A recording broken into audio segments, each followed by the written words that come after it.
नमस्कृत्य नरं चैव नरोत्तमं देवीं सरस्वतीं व्यासं ततो जयमुदीरयेत्। प्रपन्नपारिजाताय तोत्रवेत्रैकपाणिये ज्ञानमुद्राय कृष्णाय गीतामृतदुहे नमः। वसुदेवसुतं देवं कंसचाणूरमर्दनं देवकी परमानंदम कृष्णं वंदे जगद्गुरुम्। आज हमारा गीता पर चर्चा का यह 58वां सत्र है और मैं आप सबका इसमें बहुत बहुत स्वागत करता हूं। पिछले बार हम लोगों ने 8वें अध्याय के 13वें श्लोक तक चर्चा की थी। 8वां अध्याय अक्षर ब्रह्म योग है और इसमें सृष्टि की उत्पत्ति, प्रलय, सृष्टि का पैदा होना, सर्ग, समय की सापेक्षता, इन सारी बातों पर विचार किया गया है। इन सब का उद्देश्य यह है कि हम ये समझें कि हमारा जो जीवन है वो इस पूरे ब्रह्मांड की तुलना में कितना छोटा है, कितना अल्प है, और हम ये बड़े से बड़े समय की बड़े से बड़े माप करते करते ये समझें कि समय से परे परमात्मा है, उसकी स्थिति क्या है, वह समय के परे है, वह कितने आनंद का स्रोत है। इन सारी चीजों को 8वें अध्याय में बताया गया है। हम यहां से 14वें से शुरू करेंगे। 13वें श्लोक तक ये बात आई थी कि जो निर्गुण निराकार परमात्मा है और सगुण निराकार परमात्मा है, उसे प्राप्त करने के तरीके योग मार्ग के माध्यम से बताए गए थे। और उसमें कहा गया था कि प्राणों पर अधिकार करना, मरते समय प्राणों को दोनों भ्रुवोर मध्य, दोनों भ्रुवों के मध्य में जहां हम टीका लगाते हैं, स्थापित करना, सारे द्वारों पर ऐसा नियंत्रण करना कि वो प्राण जब निष्कासित हो तो मूर्धा के माध्यम से हो। ये सारे तरीके यौगिक थे। और हम लोगों ने ये भी चर्चा की थी कि ये सारी चीजें क्रियात्मक हैं, जिसका जो किसी गुरु के पास जाकर ही कोई सीख सकता है पूरे समय में तन्मयता से। ये ऐसा नहीं है कि पुस्तक में लिखने के आधार पर आप उसको पढ़ने और प्राणों को मूर्धा के माध्यम से निकालने का प्रयास कर लें। तैरना सीखने के लिए किताब पढ़ना पर्याप्त नहीं है, तैरना पड़ेगा। और ये सारी प्रक्रियाएं ऐसी थी जो किसी सक्षम गुरु के पास जाना, जैसे भगवान ने कहा था तद विद्धि प्रणिपाते ये परिप्रश्नेन पूजिया, ऐसे गुरु के पास जाओ, प्रणाम करो, प्रश्न करो, तब वो आपको ज्ञान देंगे। सो ये थोड़ा सा कठिन था आम व्यक्ति के लिए, क्योंकि भगवान ने तो सारी विधियां दी हैं, सबका समन्वय किया है, इसलिए इसको ही बताया। हम लोगों ने भी चर्चा की। अब भगवान जो 14वां श्लोक है, अब इसमें एक नई बात कहते हैं। भगवान कहते हैं अनन्य चेता सततम यो माम स्मृति नित्यशः तस्याहं सुलभः पार्थ नित्य युक्तस्य योगिनः। तस्याहं सुलभः पार्थ, एक सुलभ हूं। तो अब ये एक सुलभ तरीका जो भक्ति मार्ग का है, उसकी भगवान बात कर रहे हैं। अनन्य चेता सततम, जो सदा, यो माम स्मृति नित्यशः, जो सदा एकाग्र मन से अनन्य चेता होकर मेरा स्मरण करता है। तस्या हम सुलभः पार्थ, हे पार्थ मैं उसके लिए सुलभ हूं। क्यों? क्योंकि नित्य युक्त योगिना, क्योंकि वह योगी मुझ में नित्य युक्त रहता है। अनन्य चेता, अनन्य चेता का अर्थ हुआ जिसके चित्त में कोई दूसरा ना हो, केवल एक परमात्मा जिसके चित्त में हो, वो होगा अनन्य चेता। तो उसके मन में महत्व है तो परमात्मा का, आश्रय है तो परमात्मा का, भाव है तो परमात्मा का, मैं भगवान का हूं और भगवान मेरे हैं। अब जब उसके मन में भगवान के अलावा कुछ होगा नहीं तो चित्त कहीं दूसरी जगह जाएगा नहीं, जो भी आधार पाएगा वो ईश्वर में पाएगा। इसको कहा है अनन्य चेता। संसार में हम जब कोई भी चीज देखते हैं, उसका ज्ञान प्राप्त करते हैं, तो वो वस्तु अलग होती है, वो ज्ञान अलग होता है और प्राप्त करने वाला अलग होता है। इसको कहते हैं ज्ञान ज्ञाता और ज्ञेय, ज्ञान ज्ञेय और ज्ञाता। पर जो परमात्मा का अनन्य चेता का ज्ञान है, चूंकि परमात्मा ही ज्ञान स्वरूप है, तो इसको जब हम ज्ञान की तरफ से देखते हैं तो कहते हैं कि जो ये अनन्य चेता है, जो भगवान की एक स्थिति है, इसमें ज्ञाता और ज्ञेय अलग अलग नहीं है। कैसे? मैं ओम प्रकाश श्रीवास्तव हूं, इस बात का मुझे अंदर तक कूट फूट के विश्वास है, तो मुझे सोचना नहीं पड़ता, मैं तुरंत मान लेता हूं हाँ ऐसा है, क्योंकि यहां पे हमने उसको अपना मान लिया है। इसी स्थिति में परमात्मा के मानने पे जब हम पहुंच जाते हैं, कैसे पहुंचते हैं? जैसे पहले कहा था अभ्यास योग युक्तेन, अभ्यास करते करते करते करते तो ऐसी स्थिति आती है कि जब सत्ता जो है वो केवल ईश्वर की है और सहज स्वीकार का भाव है कि जो ईश्वर ने किया वो हमारे लिए अच्छा है, चाहे वो जीवन के रूप में हो चाहे मृत्यु के रूप में हो। कहना आसान है, लेकिन यहां तक पहुंचने के लिए अभ्यास ही करना है और कोई दूसरा तरीका नहीं है। सो अनन्य चेता सततम यो माम स्मृति नित्यसा, सतत स्मरण करना, नित्य स्मरण करना। सो हम साधारण भाषा में देखें तो सतत का मतलब तो यह हुआ कि हर क्षण वो स्मरण में हो। हर क्षण स्मरण में कैसे होगा? अगर आप करोगे, करना और होना दो अलग अलग चीजें हैं। करने में प्रयास होता है, होने में सौम्य होता है। मैं अपने आप को मानता हूं कि मैं, मेरा शरीर है, मेरा नाम ये है, अमुक नाम मेरा है। सो ये इतना स्वीकार हो गया कि होना हो गया, इसको हमें बार बार विचार नहीं करना पड़ता, ये तो है ही। इसी तरह से जब इतना प्रेम ईश्वर के प्रति हो, जैसे एक माँ को अपने बच्चे के प्रति होता है, एक उदाहरण है। माँ अपने कार्यालय में जाती है, बाजार जाती है, छोटा बच्चा अगर घर में होता है तो उसे याद नहीं करना पड़ता, याद अपने आप आती है। सो ये जो अपने आप आने की, स्मरण होने की बात है, वो है सततम यो माम स्मृति।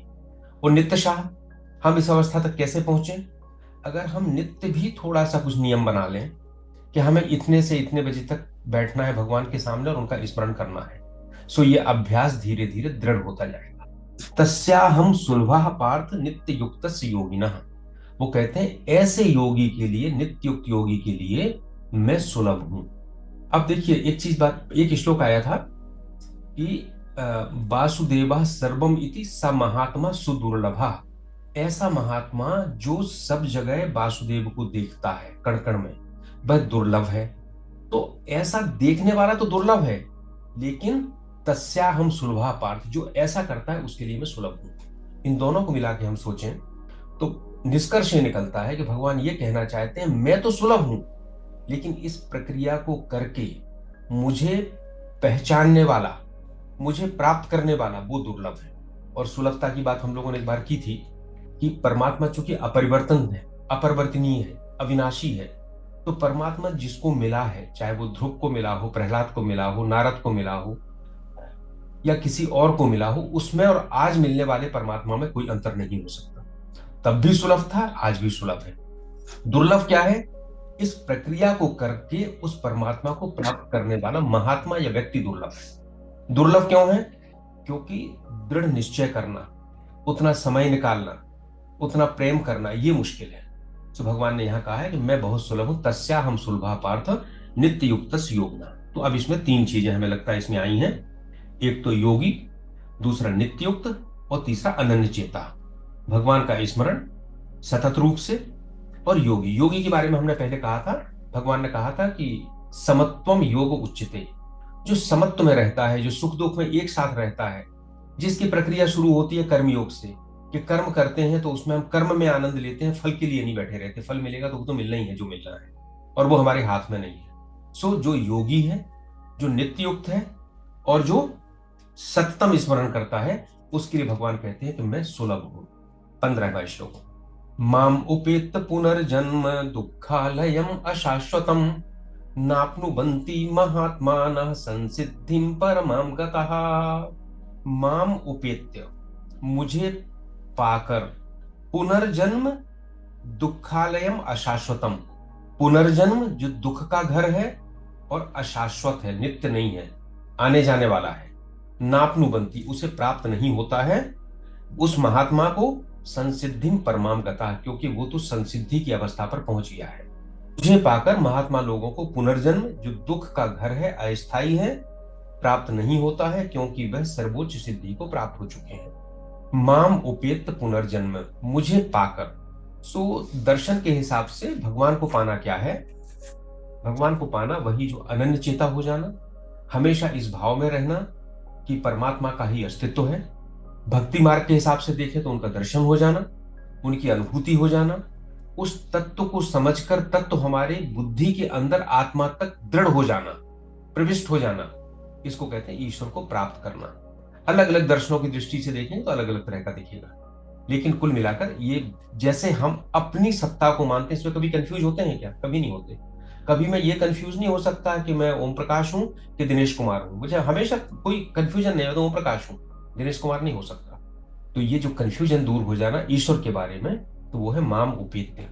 पुनर्जन्म, साधारण रूप से तो हम देखते हैं पुनर्जन्म का मतलब है, हम जैसा समझते हैं हमेशा, कि जीव निकलता है, सूक्ष्म शरीर को लेके जाता है और अगले शरीर को धारण करता है मृत्यु के बाद। और अगर वो अगले शरीर को धारण न करे तो वो मुक्त हो गया, पुनर्जन्म नहीं हुआ। और वेदांत के अनुसार पुनर्जन्म क्यों होता है? इसलिए होता है, वास्तव में होता यह है कि हम जो चाहते हैं ईश्वर हमें वो प्रदान करता है, हमारी इच्छा के ऊपर है। हम जब चाहते हैं कि इस शरीर से, इस संसार से, इस घर से, इस धन से और संपत्ति से इतना लगाव है कि हम उसे छोड़ना ही नहीं चाहते, तो जो इस ब्रह्मांड का नियम है वो कहता है ठीक है, नहीं छोड़ना चाहते अब चले जाओ, कोई बात नहीं। सो वो पुनर्जन्म होता है। ये हम साधारण रूप से, पौराणिक रूप से परिभाषा देते हैं। वेदांत में, ज्ञान मार्ग में ये कहा जाता है कि जैसे विद्युत है, इलेक्ट्रिसिटी है, वो तो अव्यक्त है, लेकिन जब बल्ब लग जाता है उसके साथ में तो प्रकाश के रूप में व्यक्त हो जाती है। और जैसे ही बल्ब हट जाएगा तो विद्युत फिर से अव्यक्त हो जाएगी, व्यक्त प्रकाश समाप्त हो जाएगा। इसी तरह जो हमारी उपाधियां हैं कि हम चाहते हैं कि हम संसार में ये प्राप्त कर लें, वो प्राप्त कर लें, अधिकारी बन जाऊं, शासक बन जाऊं, पिता बन जाऊं, मित्र बन जाऊं, जितने तरह की उपाधियां जो हैं, जो हमारी इच्छाएं हैं, हमारी वासनाएं हैं, उनके कारण जो अव्यक्त चेतना है वो व्यक्त हो जाती है। यही पुनर्जन्म का कारण है। और जब तक ये सब की हमारी चाह रहेगी तब तक पुनर्जन्म होता रहेगा। तो भगवान कहते हैं माम उपेत, मुझे प्राप्त कर लिया। तो जब आपने सर्वोच्च, अभी आगे बात आएगी, सुख की बात आएगी, काल की बात आएगी, जब हमें संसार से कुछ लेना था, कुछ सुख लेना था, इसलिए हम संसार में आ रहे थे, और एक नियत समय के बाद जाना तो आवश्यक है, जा रहे थे क्योंकि शरीर का क्षय होता है तो मृत्यु निश्चित है, लेकिन हम पुनः पुनर्जन्म करके आ रहे थे क्योंकि हमारी इच्छाएं पूरी नहीं हुई थी। जब ईश्वर को प्राप्त कर लिया तो फिर कोई इच्छा बाकी नहीं बचती, क्योंकि सारी इच्छाएं, सारा संसार, सब कुछ परमात्मा में है। और जब बचेगा नहीं तो पुनर्जन्म नहीं होगा। ये उसका तार्किक, दार्शनिक सिद्धांत है। उपाधियों को छोड़ा, वासनाओं को छोड़ा, और हमें यह भान हो गया कि हम जिस शरीर को, संसार को अपना माने थे वो नहीं है। ये दृढ़ विश्वास हो गया कि मैं चैतन्य स्वरूप आत्मा हूं। तो उसके बाद उसकी इच्छाएं खत्म होंगी, उसको पुनर्जन्म नहीं होगा। एक और है पुनर्जन्म की बात, वो है वेदांत के अनुसार सारी सृष्टि हमारे मन के द्वारा पैदा की हुई है। अगले श्लोक पे उस पर बात करेंगे, अभी केवल इतनी बात करेंगे कि मन का भी पुनर्जन्म होता है। अभी मैं किसी व्यक्ति से बड़ा खुश हूं, मन खराब हो गया, मैं उससे नाराज हो गया, व्यक्ति वही है, मैं वही हूं, लेकिन मेरा मन का पुनर्जन्म हो गया तो मुझे वो सृष्टि दूसरी तरह से दिखने लगी। कल तक मेरा मित्र था, घर आता था तो गले लगा लेते थे, अब कुछ ऐसा पता चला कि मन खट्टा हो गया तो ऐसा लगने लगा कि आ जाए तो उसका गला घोंट दें। सो मन का पुनर्जन्म हुआ, क्योंकि मन भी स्थिर नहीं है। लेकिन वो समता प्राप्त होना, ईश्वर प्राप्त होना, मन का भी पुनर्जन्म होना समाप्त हो गया। मन भी फिर स्थिर हो गया, एक ही अवस्था में हो गया, समत्व में स्थित हो गया। सो भगवान को प्राप्त करके पुनर्जन्म नहीं होता। अब भगवान कहते हैं दुखालयम अशाश्वतम, माम उपेत पुनर्जन्म दुखालयम अशाश्वतम। दुखों का घर है। दुखों का घर क्यों है? वैसे तो बड़े हम साधारण बात कहते हैं कि दुख ही दुख है संसार में, और सारा जो हम धर्म दर्शन की बात करते हैं, संसार में कुछ भी कर्म करते हैं वो तो दुखों को हटाने के लिए, सुखों को लाने के लिए करते हैं। पर भगवान कहते हैं दुख भी है, दुखों का घर है, और नित्य नहीं है। कैसे? हमें शरीर मिला, कोई योनि मिली, मनुष्य योनि मिली, पशु योनि मिली, सबका अपना एक समय है। उस समय के बाद हमारे हाथ में कुछ नहीं है, हम उसको रख नहीं पाएंगे। शरीर भी छोड़ना पड़ेगा, किसी योनि में होंगे वो योनि भी छोड़ना पड़ेगी। सो अशाश्वत है, नित्य नहीं है। लेकिन इस शरीर को पकड़ना और छोड़ना दोनों ही दुखदाई है। पकड़े रहते हैं तो इतनी सारी वासनाएं हैं, संसार की इच्छाएं हैं, वो पूरी नहीं होती हैं, द्वंद्व में उलझे हैं, लगातार चिंतित हैं, दुखी दुख है। और छोड़ने की बात आती है, मृत्यु आती है तो फिर दुख है कि जितना सारा था वो भी हम सब छोड़ के जा रहे हैं, अब क्या करें? तो भगवान कहते हैं कि जो भी पुनर्जन्म है वो दुख का घर है। लेकिन अब इसको आध्यात्मिक रूप से देखिए, सैद्धांतिक रूप से देखिए, क्या जीवन दुख है या सुख है?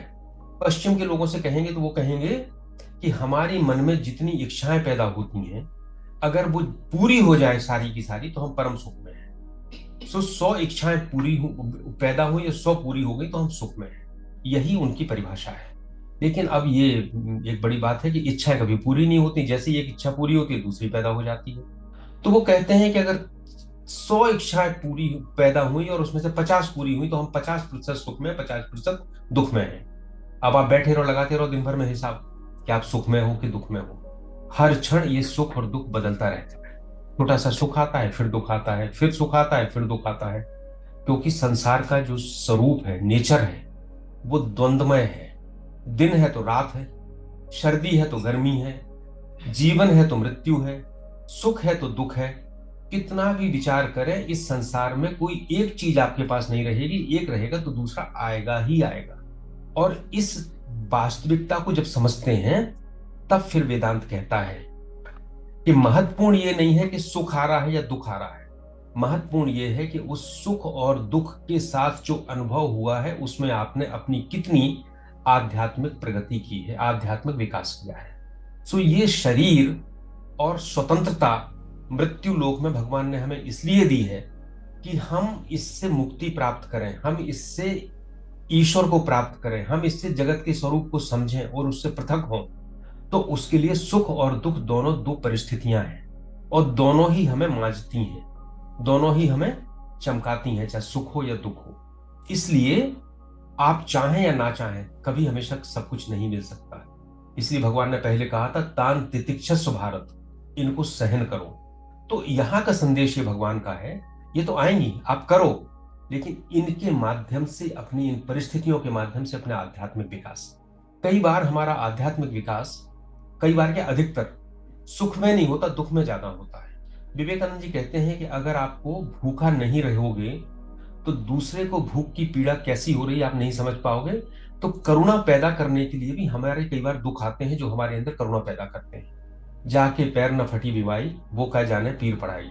सो ये दुखालयम अशाश्वतम, इसको समझें, दुख है लेकिन ये भी अस्थायी है।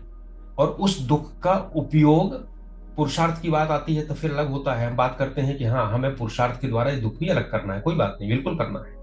लेकिन जब नहीं हो पा रहा है तो उसको स्वीकार करके उस सुख और दुख को निचोड़ कर हमें अपने आध्यात्मिक विकास करना है, वो अनुभव करना है जो इस सुख और दुख से परे है। और जब हम आनंद की बात करते हैं, तो आप जानते हैं कि सुख का विलोम तो दुख होता है, लेकिन आनंद का विलोम कुछ नहीं होता। It's a state of bliss, अहोभाव, कृतज्ञता भाव। उस कृतज्ञता भाव, उस अहोभाव के कारण है कि जब कष्ट तो रामकृष्ण परमहंस को बहुत था कैंसर का, लेकिन उसके बाद भी वो आनंद में थे। वो माँ काली के पास जाकर उस कैंसर को खत्म करने के लिए प्रार्थना भी नहीं करते थे, स्वीकार कर लिया था। क्योंकि उस दुख के बीच में भी वो अनुभव कर लिया था कि इससे परे भी कोई शाश्वत है। सो मामुपेत पुनर्जन्म दुखालयम अशाश्वतम नापनु बंती, प्राप्त नहीं होता है महात्माना। महात्मा का अर्थ केवल ये नहीं है कि हमने वस्त्र पहन लिए, दाढ़ी बढ़ा ली, चोटी बढ़ा ली, मुंडन कर लिया, संस्कार कर लिया, नहीं। महात्माना संसिद्धि परमाम गता, ऐसा महात्मा जो संसिद्धि पहुंचा है। सो हम लोग महात्मा को तीन भागों में बांटते हैं। एक होता है अल्पात्मा, एक आत्मा और एक महात्मा। अल्पात्मा क्या है? हम सब जो संसार में उलझे हुए हैं, आत्मा तो है लेकिन हमने उसके पोटेंशियल को नहीं जाना है, और सब कुछ हमने सत्य संसार को मान लिया है, तो हम अल्पात्मा है। आत्मा संसार की वास्तविकता तो समझ ली, मान लिया कि ईश्वर है, लेकिन अभी ईश्वर से अभिन्नता नहीं हुई है, अभी केवल माना है और हमारा अहंकार बाकी है। हम मानते हैं कि मैं भी हूं और ईश्वर भी है। सो वो परिस्थिति जो है वो और उठी हुई है, उसको बोलते हैं आत्मा। और महात्मा बोलते हैं जिसको ये कण कण में वासुदेवा सर्वमिति स महात्मा सुर दुर्लभा, जिसको कण कण में दर्शन होने लगा। इसका मतलब उसके लिए कोई पराया नहीं रहा, अब वो प्रेम में, करुणा में स्थित हो गया, वह सबके लिए भले के लिए काम कर रहा है। उसका छोटा अहंकार इतना विस्तृत हो गया कि सारी सृष्टि उसके अंदर समाहित हो गई। तो उसको कहते हैं महात्मा। और अपर उपनिषद में देखेंगे तो ईश्वर को भी महात्मा कहा गया है, महाभारत में अर्जुन को भी महात्मा कहा गया है, क्योंकि इस ज्ञान को प्राप्त करने के बाद उसकी स्थिति ऐसी हो गई थी। संसिद्धिम परमाम गता, एक तो थी सिद्धि और संसिद्धि, सम प्रत्यय लग गया, उपसर्ग लग गया तो परम सिद्धि। और ये कह सकते हैं स्वाभाविक सिद्धि। जब ईश्वर को प्राप्त कर लिया और हम ईश्वर के अंश हैं, तो हमारे लिए ईश्वर से बड़ा फिर कोई दूसरा नहीं है, कोई दूसरा अनन्य चेता कुछ है ही नहीं। तो जब परम सिद्धि प्राप्त कर ली तो उसको संसिद्धि परमाम गता। 15वें के बाद 16वें में अब भगवान एक नई तरफ हमको ले जाते हैं। अब भगवान हमको ये बताते हैं कि सुखों की सीमा क्या है और समय की सीमा क्या है। सो 16, पहले हम 16 की बात करते हैं, जो कि सुख की सीमा की बात करती है। आ ब्रह्म भुवनान लोका पुनरावर्तिनोर्जुन मामुपेत्य तु कौन्तेय पुनर्जन्म न विद्यते। यहाँ देखिए, इसके पहले का जो श्लोक है ना, उसमें भी कहा है भगवान ने, मामुपेत्य पुनर्जन्म दुखालयम अशाश्वतम नाप्नुबंती। मामुपेत्य पुनर्जन्म नाप्नुबंती, मुझे पाकर पुनर्जन्म नहीं होता। यहाँ फिर से कह रहे हैं, मामुपेत्य तो कौन्तेय पुनर्जन्म न विद्यते। तो दूसरी लाइन तो वही है जो पहले कही है। तो जब शास्त्रों में किसी चीज को दो बार दोहराया जाता है तो ये निरर्थक नहीं होता। ऐसा नहीं है कि चलते चलते फिर से वही बात कह दी। उसको भगवान इतना जोर देना चाहते हैं। पहले भी कहा, दूसरी बार भी कहा कि आप भूल मत जाना, ये महत्वपूर्ण है। अब पहली लाइन पंक्ति जो इसकी 16वें श्लोक की है, आ ब्रह्म भुवनान लोका। ब्रह्म लोक तक जितने भी लोग हैं, पुनरावर्तिनोर्जुन, इनमें जो जाता है उसे वापस लौटना पड़ता है। ये स्थायी नहीं है। हम लोग इसमें, और भुवनान लोका, भुवन, भुवन और लोक, आ ब्रह्म भुवनान लोका। भुवन क्या है? हम कहते हैं त्रिभुवन, तीन भुवन है।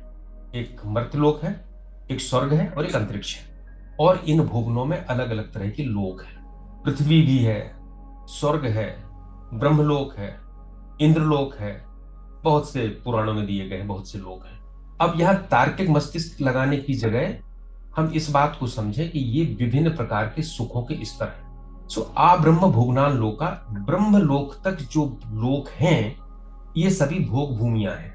आप जितना पुण्य करते हैं, आपका बैंक बैलेंस होता है, और उतना भगवान कहता है कि ठीक है, अगर आपने पुण्य किस लिए किया, इसलिए किया कि आपके मन में सुख प्राप्ति की इच्छा है, तो बहुत से लोग बने हैं, एक से एक अच्छे सुख है, एक से एक अच्छे भोग है। इन कितना भी अच्छा भोग हो, वह अस्थायी है। जैसे ही पुण्य समाप्त होंगे, उन्हें वापस लौटना पड़ेगा। कहां लौटना पड़ेगा? मृत्यु लोक में। क्योंकि मृत्यु लोक ही ऐसा है जो कि कर्म करके उसमें स्वतंत्रता है कर्म करने की, बाकी कहीं कर्म करने की स्वतंत्रता नहीं है, सारी भोग भूमियां हैं। सो जब हम पुण्य करते हैं दो कारणों से, एक तो पुण्य हम इसलिए करते हैं कि हमें भोग करना है, तो भगवान हमें वैसी स्थिति देता है, और दूसरा हम इसलिए करते हैं कि ईश्वर को प्राप्त करना है। और कई बार ईश्वर को जब प्राप्त नहीं कर पाते हैं, तो पहले श्लोक आ चुका है, भगवान कहते हैं फिर वो कुछ काल के लिए निवास करता है अच्छे लोकों में जाके, और बाद में अपनी साधना को पूरा करने के लिए पुनः पृथ्वी पर आता है। फिर भगवान उसको ऐसी स्थिति देते हैं, या तो योगियों के घर में जन्म देते हैं, किसी श्रेष्ठ पुरुष के घर में जन्म देते हैं, ताकि वो अपना जो साधना कर रहा था उसको वो कंटिन्यू कर सके। सो ब्रह्म लोक तक जितने भी लोग हैं, उनसे वापस आना पड़ता है, ये भगवान यहां बता रहे हैं। तो फिर कुछ ऐसा भी होगा जहां से वापस नहीं आना पड़ेगा, उसके बारे में हम आगे बात करेंगे। आना पड़ता है क्यों? क्यों नहीं हम वहां पे हमेशा रह सकते? क्योंकि हम, ये जो लोक हैं, जो प्रकृति के हिस्से हैं, हम उसके हिस्से नहीं हैं। हम चेतन के हिस्से हैं, हम चेतन के अंश हैं। ममे वांशो जीव लोके जीव भूता सनातना, ईश्वर अंश जीव अविनाशी। तो हम जिसके अंश हैं वो ही हमारा घर होगा, बाकी सब जगह हम मेहमान होंगे। और मेहमान जो होगा वो कुछ ही समय रुकेगा, बाकी वापस आएगा। तो साधारण भाषा में हम समझें तो चाहे पृथ्वी लोक हो और चाहे ब्रह्मलोक तक के कोई भी लोक हो, ये हमारा स्थायी घर नहीं है, इसलिए आना जाना लगा रहेगा। अब ब्रह्म की बात हम करें, ब्रह्मा की बात करें। देखो, ब्रह्म और ब्रह्मा में कंफ्यूज मत होइएगा। जब हम ब्रह्म कहते हैं तो वह अखंड चेतना है, वह अविनाशी चेतना है, जिससे ये सारी अव्यक्त और व्यक्त प्रकृति और सब पैदा होते हैं। और जब ब्रह्मा कहते हैं तो वह ब्रह्म जब एक से अनेक होना चाहता है, एक को हम बहुश्यामा, अनेक होना चाहता है, सृष्टि की रचना करना चाहता है, तब वह अपनी प्रकृति का आश्रय लेकर जो पहला उत्पाद पैदा करता है, विकास का पहला जो चरण होता है, उसको कहते हैं ब्रह्मा। और मैं क्या हूं? मैं एक व्यष्टि रूप में, एक व्यक्ति के रूप में छोटा सा मन हूं, कॉन्शसनेस हूं, चेतना हूं। और जो पूरे ब्रह्मांड की चेतना है, कॉन्शसनेस है, वो ब्रह्मा है। सो ब्रह्मा क्या है? जब ईश्वर सृष्टि को प्रकट करता है तो जो पहला चरण है, कॉन्शसनेस पैदा होती है, शुद्ध चेतना प्रकृति की मदद से जो ब्रह्मांडीय चेतना पैदा करती है, उसको हम कहते थे हिरण्यगर्भ, सोने का गर्भ, जिससे सारा व्यक्त जगत पैदा होता है, उसको कहते हैं हम ब्रह्मा।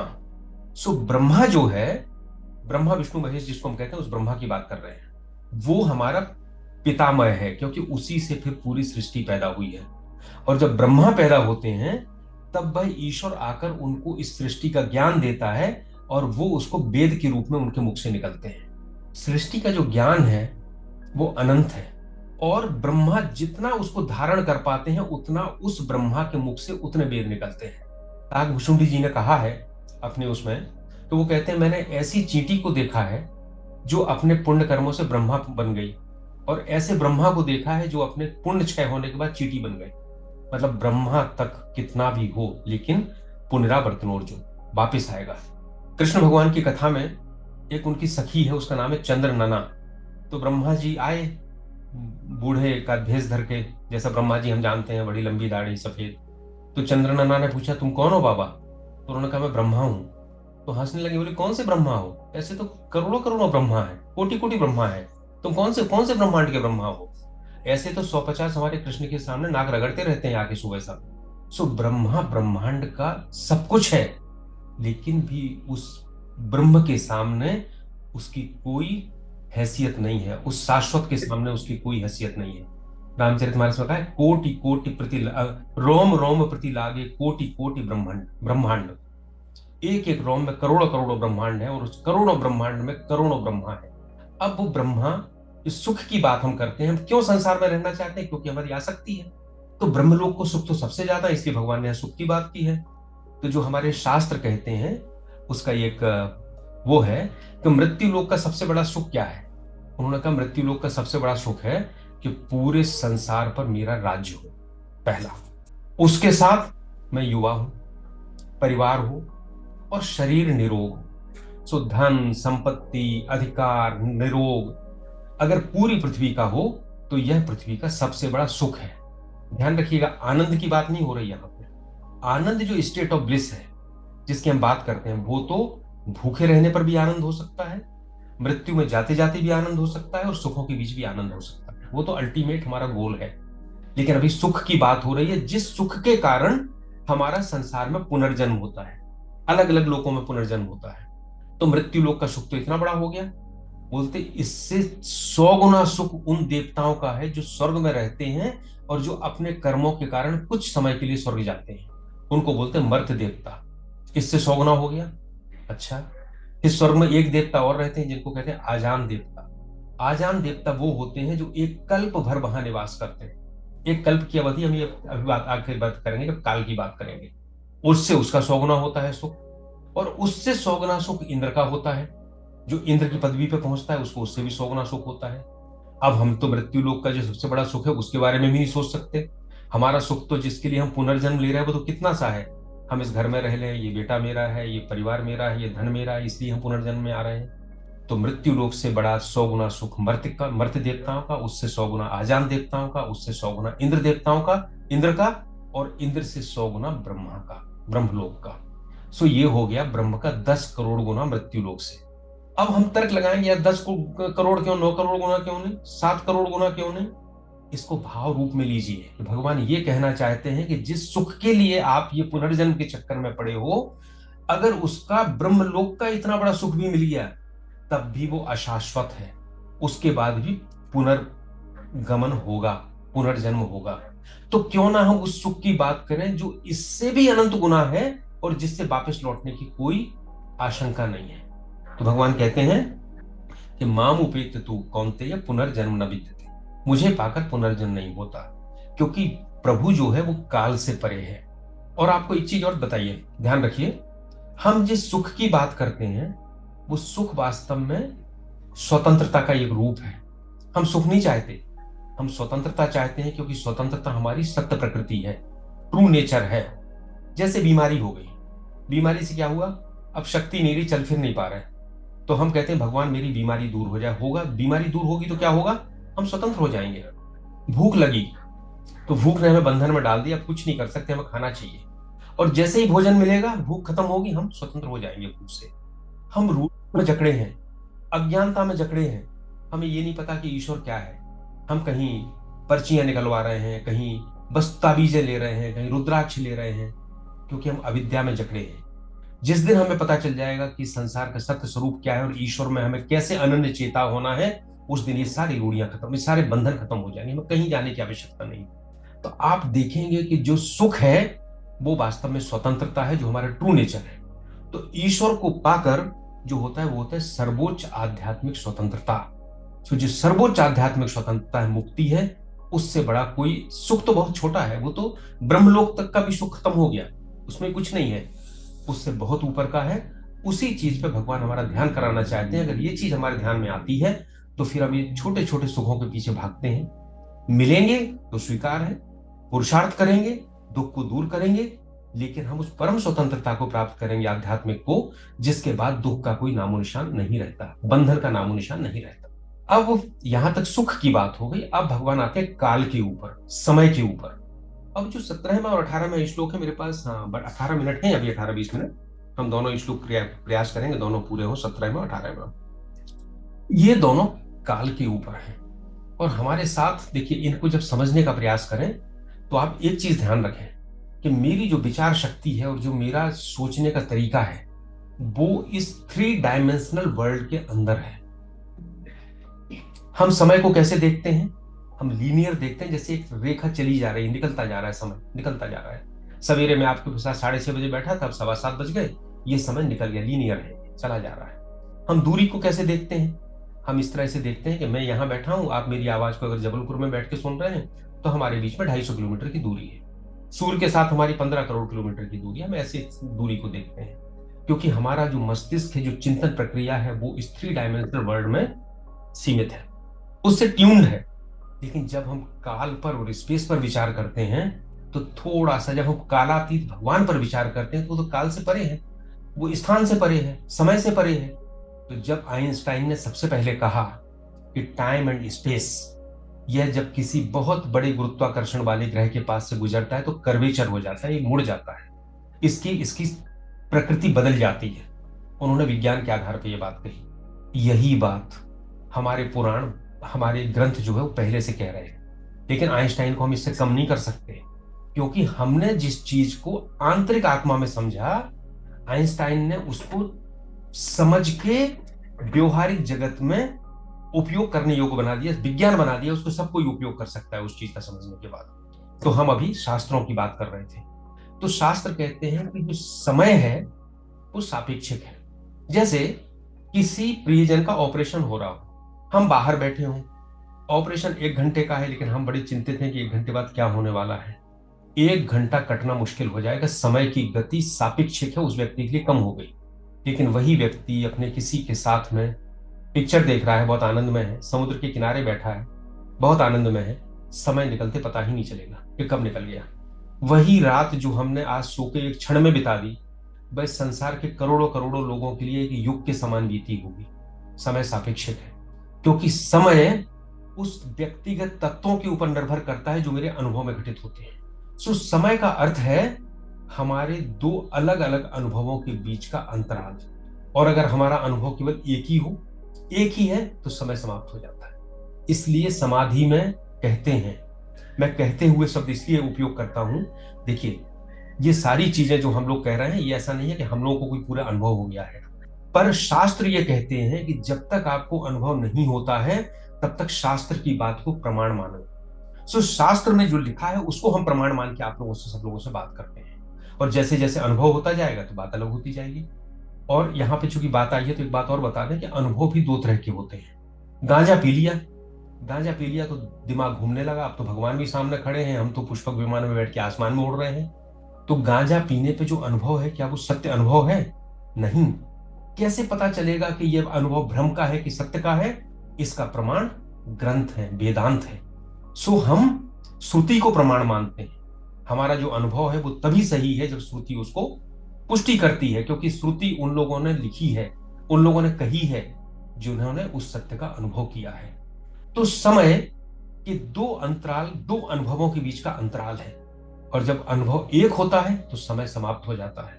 इसके लिए आपको एक अलग तरह से विचार करना पड़ेगा, एक ट्यून्ड करना पड़ेगा अपने मस्तिष्क को, विचार करते करते होगा। देखो हम जो है दोपहर के समय थोड़े से समय के लिए सो जाते हैं, नैपिंग करते हैं। उस 5 मिनट के सोने में हो सकता है आप दिन भर का स्वप्न देख लें। वो 5 मिनट का समय स्वप्न में पूरे दिन भर के लिए विस्तृत हो गया। एक हमारे साथ श्रीधर जी जुड़ते हैं, वो पहले कह रहे थे कि योग वाशिष्ठ के बारे में क्या कहना है आपका। तो योग वाशिष्ठ में बहुत सी कथाएं हैं, बहुत वेदांतिक ग्रंथ है। एक कथा लीलावती की है, वो अलग अलग ग्रहों में जाती है और वहां जाकर पाती है कि समय अलग अलग चल रहा है। उसी कमरे के अंदर एक सृष्टि है, उसके अंदर दूसरी सृष्टि है, वो अपने कमरे के अंदर ही रहती, कक्ष के अंदर रहती है और कई सृष्टियों में भ्रमण कर लेती है। स्पेस का कोई कॉन्सेप्ट नहीं है, वो भी जैसा समय है वैसा ही स्पेस है और ईश्वर उससे परे है। अब हमारा समय क्या है? हम साधारण भाषा में देखें तो पृथ्वी अपनी धुरी पर घूमती है तो दिन और रात होते हैं, और पृथ्वी सूर्य के चारों तरफ घूमती है तो मौसम होते हैं, वर्ष होता है। 365 दिन में एक चक्कर लगा लेती है, 365.2535 ऐसा कुछ है, 365 दिन में तो मौसम होता है। तो हमारे लिए समय जो हमें दिखता है वो वही है जो पृथ्वी हमें दिखाना चाहती है, क्योंकि उसको घूमने की गति है। अगर उसकी घूमने की गति बढ़ जाए, घट जाए, तो हमारा दिन रात भी बदल जाएंगे। अभी बहुत छोटी सी बात है, हम देखते हैं अभी जो हमारे अंतरिक्ष यान में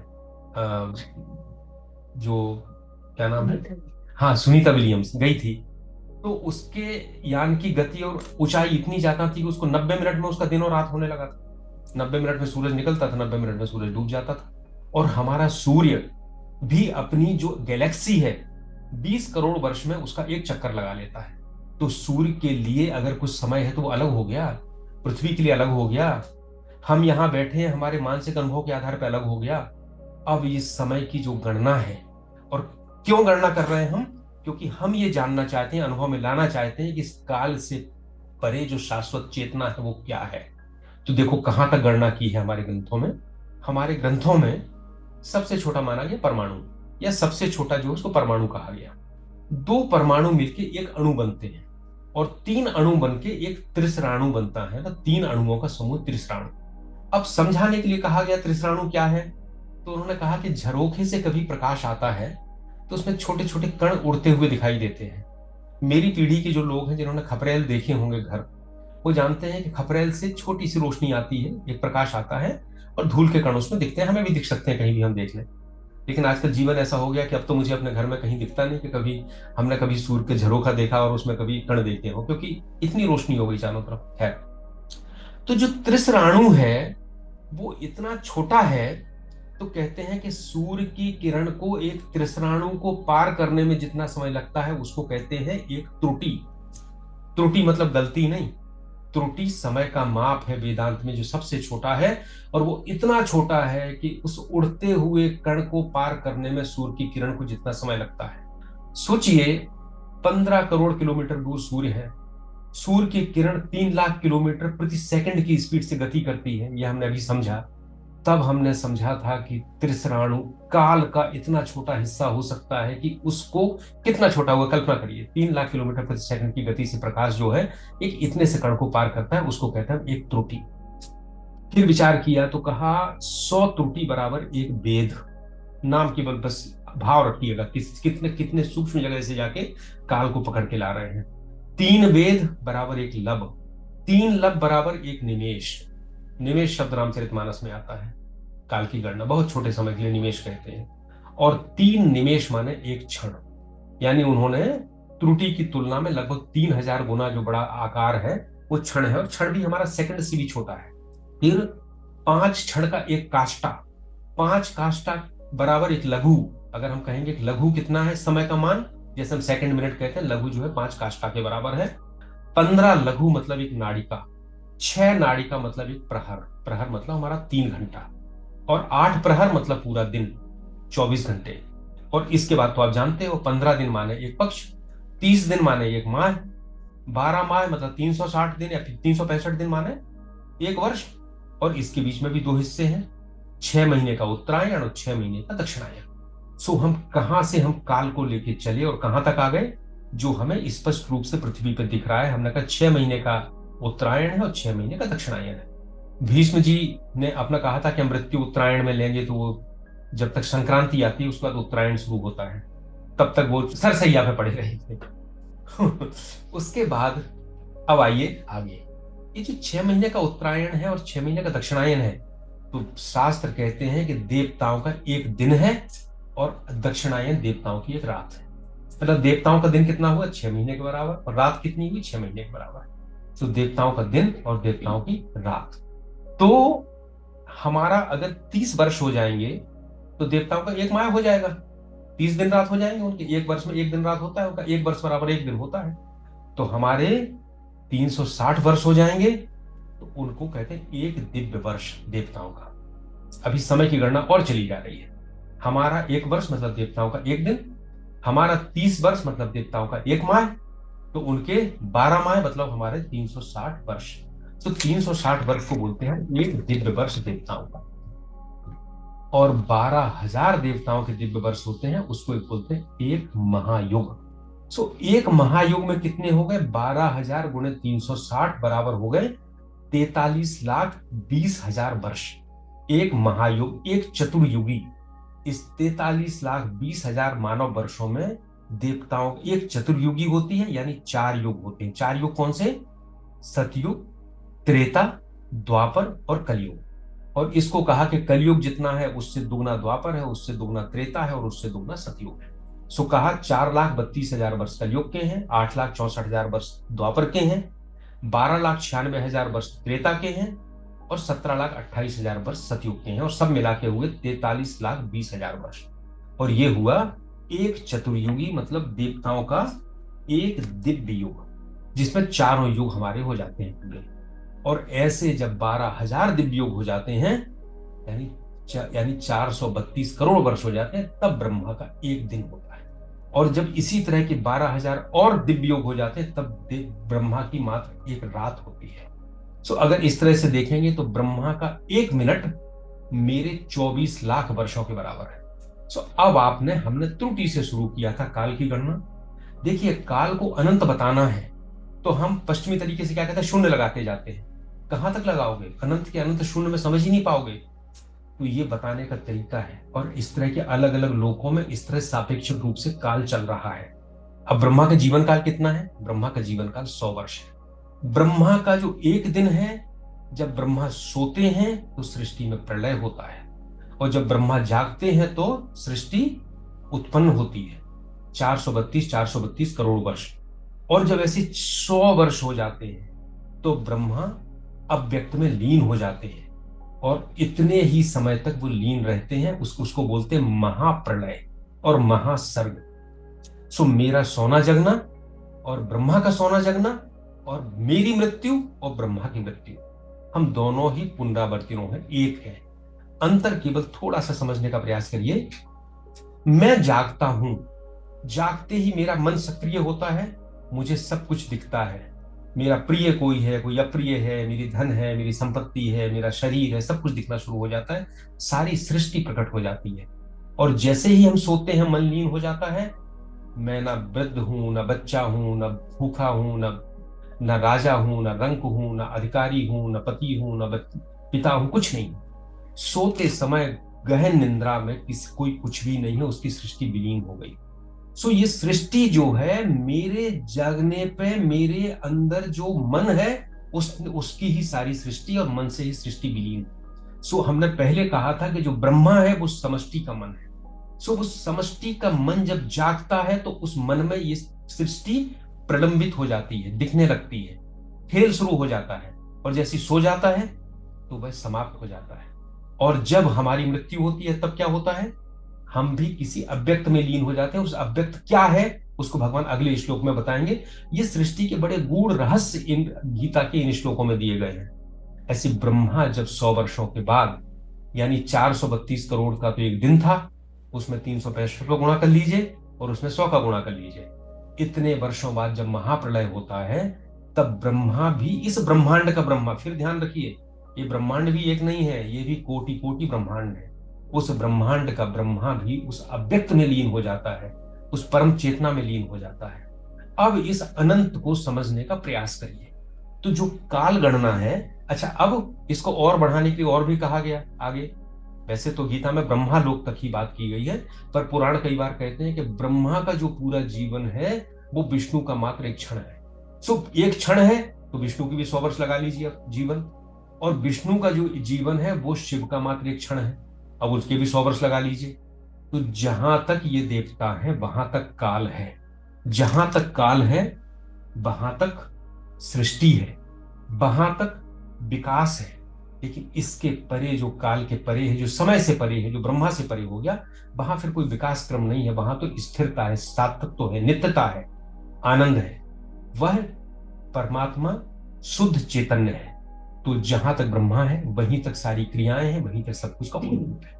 तो अभी हमने आज जो बात की है वो ब्रह्मा की समय की बात की है, सुख की बात की है, और ये कहा है कि जिन छोटे सुखों के लिए हम पुनर्जन्म लेते हैं, वह सुख ब्रह्मा की जो सर्वोच्च सुख है इन लोकों में, उससे भी छोटा है।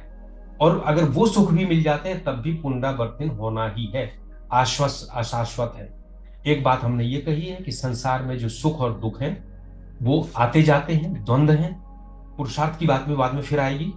अभी तो केवल इतना कि उन सुखों दुखों के बीच में हमें अपना आध्यात्मिक विकास करना है, हमें उसमें जीवन का और जगत के रहस्य को समझने का प्रयास करना है। अगर हम अगला श्लोक में लूंगा तो मुझे लगता है तो कम से कम 15 मिनट लगेंगे। तो लेकिन अब आप केवल ध्यान रखिएगा, अभी हमने सुख की बात की, अभी हमने समय की बात की।